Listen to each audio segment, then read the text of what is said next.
Hey, everybody, and welcome to another episode of the Superpower Quest. And I'm barely able to contain my delight today because I get to interview a hero of mine, Bob Burg, who is the co author of The Go Giver, one of my favorite books and one of the most impactful books in my life that has sold well over 1 million copies. So, welcome to the show, Bob.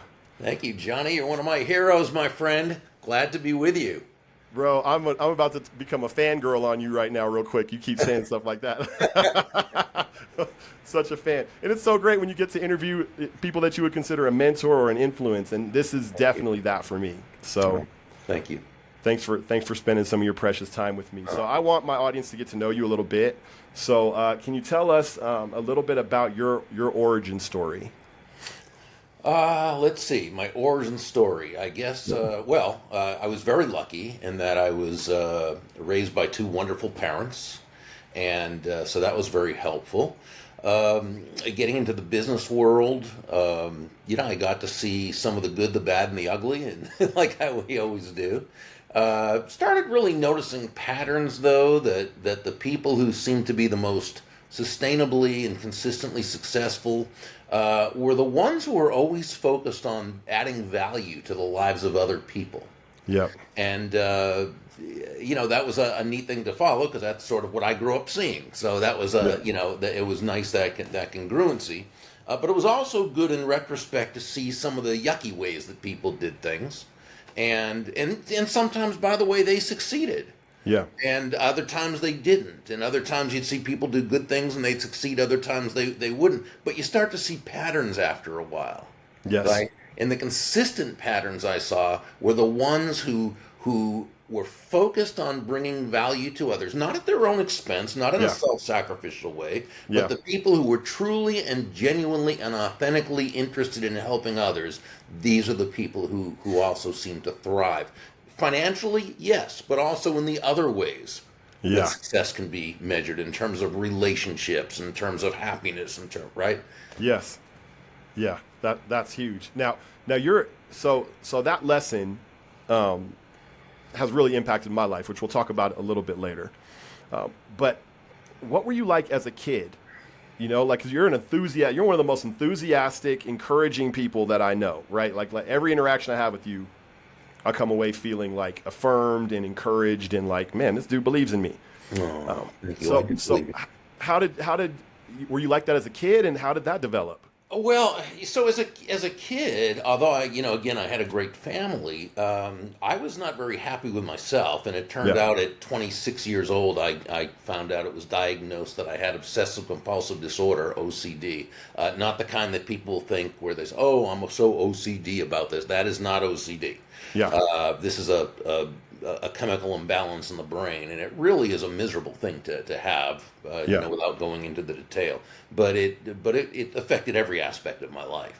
Yeah. So there was always a mental and emotional struggle, big time, going on in there.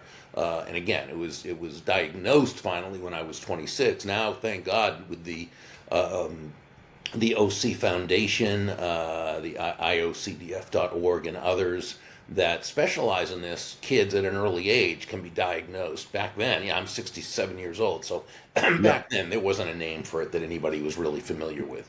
Yeah. So fortunately now that's not the case. But so that's always, and that's continued to be a struggle. I've been able to manage it with medication and other things, but it's always been a struggle.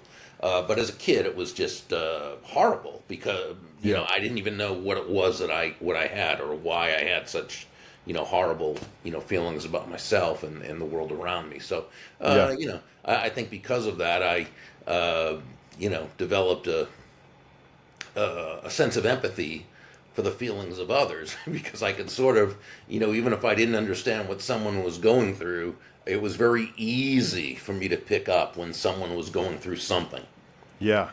So that allowed me to tune in. Still, if the and that's certainly allowed me to help people in certain ways. But again, if you ask me, well, if you had a choice, would you like to have OCD and this great sense of empathy, or would you rather not have the OCD and be a little bit more shallow? Yeah, I'd rather not have the OCD and be a Yeah. little bit more shallow. But if Yes. that's what, for whatever reason, I was supposed to have, and God felt that was where I was supposed to be, then I certainly accept it. Man, that's huge. And I think, from the outside, right, all people see is, oh, you're successful. And, oh, you've written a book that's sold over 1 million copies. Oh, you're a mentor to people. And people don't understand that so much of the true virtue and the goodness that's in a person is often wrought by suffering. Yeah. And Thank you. and so thank you for sharing that testimony, because you're sharing a testimony of like, yeah, this is what I had to deal with, and the role of OCD and the struggle and the pain of that. And yet out from that, you co-wrote a book that has affected millions of lives, Thank you. including mine. And Of course, a big part of that was having a wonderful co-author, John yeah, David Mann, who is, John, yeah, and he's a brilliant writer. I'm much more of a how-to author, right? yeah, yeah, John just can work magic, and he was a great entrepreneur himself. John was, but yeah, so it was a great collaboration, if you will. How did you meet him? So I was writing a column for a magazine in the, I guess, early 2000s, and it turned out John was the editor in chief. I'd heard of John, but I had never met him or worked with him. And he was not only a great editor, but he was such a nice guy, and always so kind about it.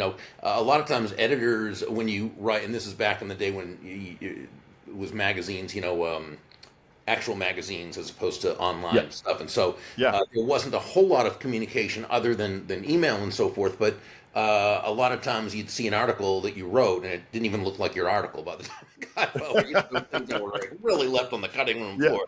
yeah, But John was always so polite about it. He always said, he'd always write back and is it? I moved this here, I deleted this, I put this here. Is that okay? And the running joke was every month, because it was a monthly column, I'd write him back and say, John, not only is it okay, you write my stuff better than I write my stuff. yeah, And so we just developed a friendship that way. But also, even then, while he didn't have the notability he has now, because he's had now about 50 books out, co-authored and written himself in different things, and many of them on the New York Times bestseller list. yeah. He's big Killing it.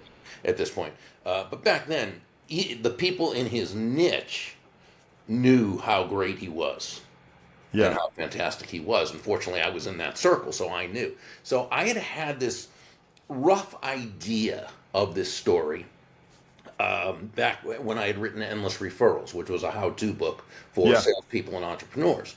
And I'd always loved reading business parables because parables are stories, and as you know, stories tend to connect with people on a more emotional, heart-to-heart level. And I'd always enjoyed reading parables. And I thought, wouldn't it be great if we could take the basic, all what my kind of main saying was back then, which was that all things being equal, people will do business with and refer business to those people they know, like, and trust. yep, If we could take that and utilize that, put that into a parable. But again, I'm not a parable writer. right, So I sat on the idea for quite a while. And then after I got to know John and knew, liked, and trusted John, he was the only one I wanted to do this with. And I knew he could take this and just, again, work magic with it. So I had asked John if he'd be interested. And even back then he was very busy doing what he was doing. yeah, But he said to back then his fiance Anna, now his wife Anna, and they've written a book together called The Go-Giver Marriage. oh, that's awesome. Yeah. But he had said to her, I can't just say no to Bob. I mean, I've got to at least talk with them about it. So they were visiting her mom on the west coast of Florida, and one afternoon they took a 4-hour drive across the state to Jupiter, where I live, and we had about a 3-hour dinner and just talked about the book and certain things, what we would expect from it, the basic blah, blah, blah, what have you. And it still took him a few weeks, and finally he called me back one day. He said, Anna and I discussed this, and we think this is a good idea. I think we have something here. So the funny part was, and again, because of his brilliant writing, it didn't take us long to complete the manuscript, maybe a few months. The tough part was we went through our agent, we went through 24 rejections from New York publishing houses before the 25th one, Wow. Portfolio, an imprint of Penguin Random House, finally said yes. and they turned out to be the perfect publishing partner. They've just been a joy to work with. So again, everything in its right time. But yeah, that's really how that happened. All right. So one thing to note here, I'm gonna put it a little bit in our kind of superpower quest framework. That's what I call joining forces, right? When you Yeah. when you have a superpower and you see somebody else that has a superpower that you don't have, and instead of envying that, or instead of thinking you have to become that, you go and lock arms with that other person, and it creates an exponential result. And that's exactly what you just described to me, right? Like you saw greatness in him, right? You saw Yeah. greatness in John. John obviously saw greatness in you, right? Did you know at the time? I mean, before you get these 24 rejections, something had to have sustained you through receiving 24 rejections. So did you have a sense for how great and impactful this book was going to be? I think there were two things. One is we did definitely believe in the message, and we thought it was something that we really felt we wanted to bring to the marketplace. The other thing is, we both, after the first couple of rejections, and I mean, that's part of the business. It's sales. I mean, there's more no's than yeses. My great friends, I don't know if you know them. You may have read their book. Andrea Waltz and Richard Fenton, they wrote "Go for No," which is a parable. No, I need to read that. Brilliant parable. And they finally, 25 years later, came out with the follow up to it. But their books, and they're at Go for No, GOFORNO.com. Their book Go for No. They're basically what they say is, a yes is the destination. No is how you get there. Oh my goodness. Yeah, and in their book, they totally reframe the concept of no, which again doesn't mean you have to enjoy it. No, I don't think anybody likes being told no, but it's understanding that's just part of how you get to where you're going to go. So it wasn't that we got the no's, that was an issue, but we did, after the first couple of them, we said, let's definitely make sure that rather than just, letting our egos take over, we question everything and ask, okay, what can we do to make this better? And so we listened, and our agent Margaret was just wonderful as far as when she would get a no, and she'd had very well established relationships with these publishing houses, so she was able to ask them for feedback and so forth. So John and I listened to all the feedback. Now, sometimes it was they just didn't like the book, sometimes they just weren't in the market for a parable, sometimes it was this, but about I'd say the 20th rejection. The publishing house had said, we don't think that they have a big enough platform to make this successful. Now, in the publishing world, as you know, because you published a book, you know that platform simply means enough of an already built-in audience who's going to buy their book. Right.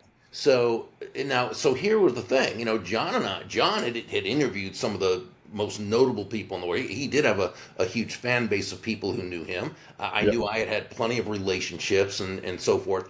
We both had a big enough platform, but obviously it had not been communicated correctly. Right? Yes. And when you think of an archery, at the archery range, when the shooter misses the target, it isn't the target's fault. And so what we did is we went back and we just produced a whole new video that that the agent would bring to the publisher. That better communicated communicated more better that we had a platform that they could get behind, and that and almost right away, a couple publishers later, we got the acceptance. Man, so then I'm going to dig in on that and ask a sub question, because it sounds like you were just conditionally prepared to be able to handle that level of rejection and push through to the other side. I've been in sales for 40 years, really. Right. So, And to see it as productive, right? And to see it as productive and to be willing to change based on feedback that you were getting. Sure. But then how did you know that the book needed to be written? Right? Like where was the hole in the market that you saw? Because I've never read a book like The Go-Giver, to be honest with you. It's a category of one for me. Now, there's certain reminiscence with like Pat Lencioni, and he likes to do parables and things like that. Yeah. Amazing. I don't know. Was he an influence for you, or maybe you were an influence for him? I read his stuff after that book was out, but everything I've ever read from him is fantastic. Yeah. The guy's a master. amazing books. But And this remember, particular, there were books like back in the day, Spencer Johnson and Ken Blanchard. Remember the 1 Minute Manager, the 1 Minute Salesperson, the 1 Minute yeah, Apology, the 1 Minute Writing.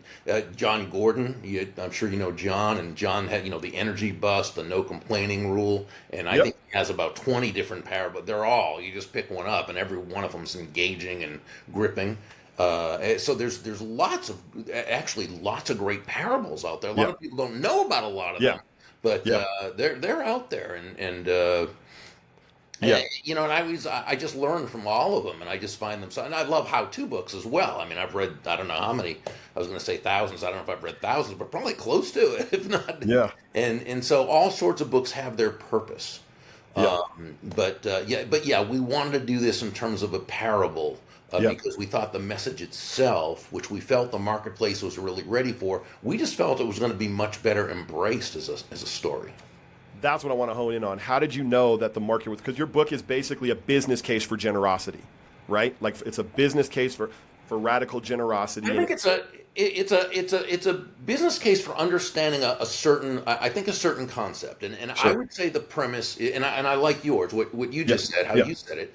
I always say that the premise of the Go Giver is that shifting your focus, and I think this is really, Johnny, where it all begins. It's shifting your focus from getting to giving. Now, when we say giving in this context, we simply mean constantly and consistently providing immense value to others, understanding that doing so is not only a more fulfilling way of conducting business, which it is, but it's not only that, it's also the most financially profitable Yeah. way as well, but not for any kind of way out there, woo-woo, magical, mystical Right. type of reasons. Oh, just Right. give and do good deeds and things. No, it's actually much more logical. It's more rational than that.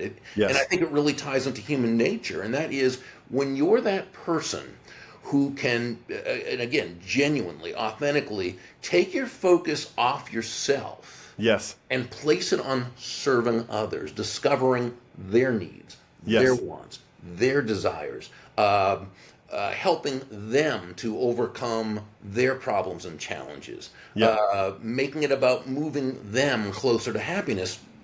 When you do this, people feel good about you. They feel yeah. great about you. They Yeah. want to get to know you. They like you. They trust you. They want to be Yep. in a relationship with you. They want to do business with you. And you know what? They want to tell the world about you. They want to be what Yep. we talk about in the book, your personal walking ambassador. Yeah.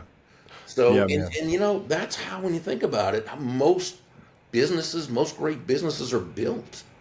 And so we just felt, and yet, what do you hear about in the you grow up hearing all these horrible things about business, and and hey, it's a big world. People do things in ways we don't want them to do, but by Yeah. and large, I mean, if you're in a business where no one's forced to buy from you, Yeah. you've got to place your focus on them. I used to say, when I spoke at sales conferences, I used to say, nobody's going to buy from you because you have a quota to meet. Yeah. Right? They're going to buy from you because you need the money, or you have a sales goal, or just because you're a nice person, which you probably are. Right. No, they're going to buy from you because they believe that they will be better off by doing so than by not doing so. Yeah. And not only is that okay, how it is, that's reality, right? And successful people live in reality. But it's also great for that person who truly has a heart for service. Yes. Yes, man. And you can't fake that heart for service, right? Like that's also a challenging part about the book. I mean, you can start to adopt habits, but honestly, if you care more about getting than giving, or if you're going to put more emphasis on getting than giving, people have a sixth sense and they can sniff it out. Sure. These days more than ever, there's so many more ways to to be able to really get to know who a person really is. I mean, with the internet, there's everything out there, which again, good or bad, depending upon who you are, how you do things, right? Yeah. When you can say ask the internet, well, you're in a good position, Yeah. Well, I want to take a moment and I want to give you so much honor, because as you're describing that, like you light up when you talk about this, first of all, like you get so animated because this message is you. in some sense, right? It's your baby. It's so evidently your baby. I truly like live this out every day I know at you this point, right? Like I I know live you a comes across. I've gotten to know yeah, you well on social media, and I see how you correspond with others on your posts and in the comments and everything. You absolutely you've got this now. It is you. yeah.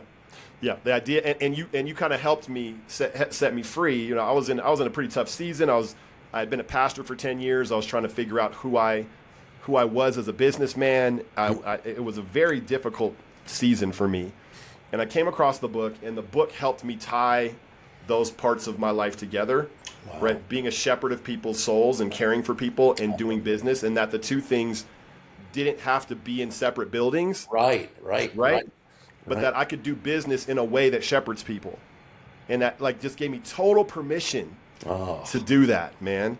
And so, just value creation. Like you're not waiting, you're not always looking for what comes back to you.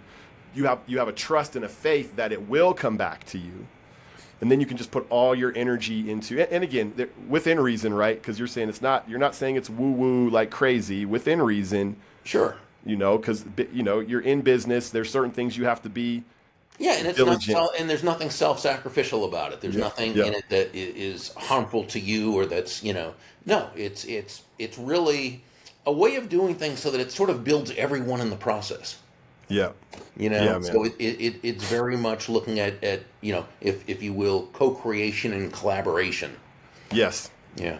So I can't tell you how many opportunities have opened up for me since that time, right? Like I wrote a book since that time, and partly I wrote the book because of those principles, right?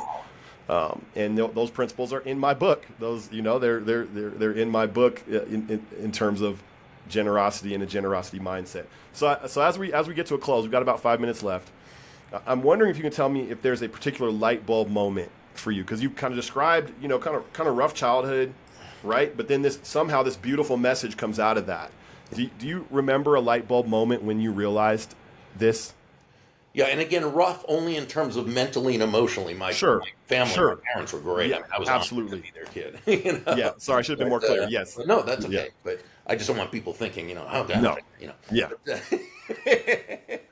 but a light bulb moment. I in a sense, it came when I was working at a company. I had been in sales a couple of years, and I was at a not a new company, but I was new at that company, and yeah. I was in a sales slump right away, which is always kind of disconcerting when that Oh happens, yeah, right? And I made a real young salesperson's mistake to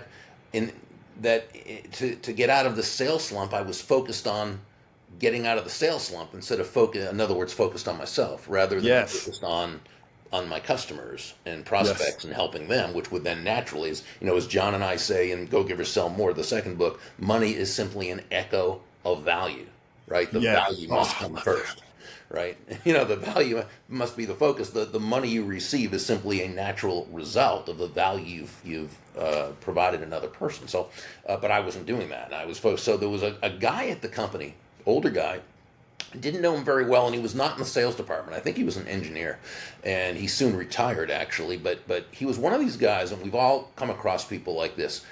He didn't say much, but Yeah, whenever he did say something, it was always really profound. yeah, And fortunately, I think he saw me as someone as like Joe in the story that John and I yeah, would write 25 years later or whatever. He saw me as that young, up and coming, ambitious, aggressive, good kid, with potential, but who was totally misfocused, totally yeah. focused on the right. And he said to me, Berg, he was a last name kind of guy. He said, Berg, can I give you some advice? And I said, yes, absolutely, please. I need it. And Yeah. he said, if you want to make a lot of money in sales, he said, don't have making money as your target. Oh Your my goodness, target man. is serving others. Now, when you Wow. hit the target, he said, you'll get a reward, and that reward will come in the form of money, and you can do Yeah. with that money whatever you choose. But never Yeah. forget, he said, the money is simply the reward for hitting the target. It's Yeah. not the target itself. Your target is Oh. serving others. And Johnny, what that really said to me right there What? is that great salesmanship is never about the salesperson. Yeah. Great salesmanship is never about the product or service, as important as those are, and they are. It's never what it's about. Great salesmanship is about the other person. It's about that person whose life you're trying to add value to, or we could probably even more correctly say it's about that person whose life is now a little better Yes. just because you are part of it. Come on. And I think, when we approach sales from that foundational premise, now we're 9 steps ahead of the game in a 10-step game. Oh, it's so beautiful, man. I just think of that moment where, that he gave you the whole message in that statement. Yeah. Right? Like that's Oh, exactly. he was a brilliant guy. He was that soft-spoken, quiet, guy who just had all this wisdom. And if you're lucky enough to, one of my great friends and another mentor of mine, Donji Scumaci, she's just fantastic. She calls those people drive-by mentors. It's that person who just happens to come along at the very moment you need to listen, and you're open and you're right. And Yes. Yes. Well, you are also a drive-by mentor to many. So we're out of time at this point, which I could talk with you for hours. But I feel very, very graced and blessed for you to spend 30 minutes with me, Bob. And just you've got such a generous spirit, such an enthusiastic. Like you got this enthusiasm that's infectious, and you are constantly encouraging. And you just keep going, man. You like when I look on LinkedIn, your comments always have the most exclamation points. Just the most encouragement, the most like keep going, you can do it. Like you're a blessing to the world, my friend. So thank you. I appreciate spending time with me. Thank you so much for having me, Johnny. All right, take care, everybody. Thanks for joining us today.